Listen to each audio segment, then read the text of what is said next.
Welcome. In this video, you'll learn exactly how to hide content in your location on the X, formerly known as Twitter, app when using your PC. If your Explore page keeps filling up with local trends and posts you don't care about, this update gives you the control to turn that off in just a few simple steps. Let's get started. First, open the X app on your PC. Once it loads and you're on the main interface, look to the left-hand sidebar. That's where all your key options are located.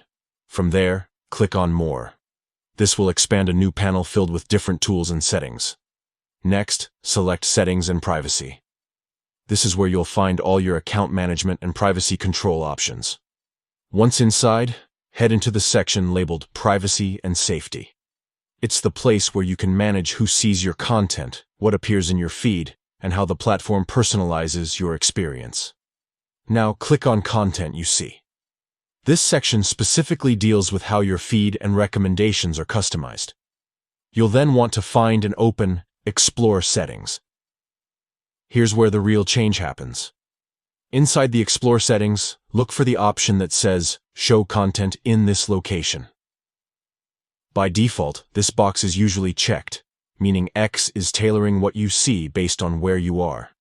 To stop that and explore more broadly, simply uncheck that box. Once you do this, the app will no longer prioritize tweets, trends, or posts from your current region. Instead, you'll get a more general mix of global content, making your Explore feed exactly what you choose to see, not what's automatically shown. This small change can completely transform your browsing experience, especially if you prefer not to see local discussions or events dominating your feed. Take a few seconds to refresh your Explore page, and you'll notice the difference right away. And that's all there is to it. You've successfully turned off content visibility based on your location in the X app on PC. If this guide helped you, make sure to share it with others who want more control over their feed and stay updated for more step-by-step tutorials like this one.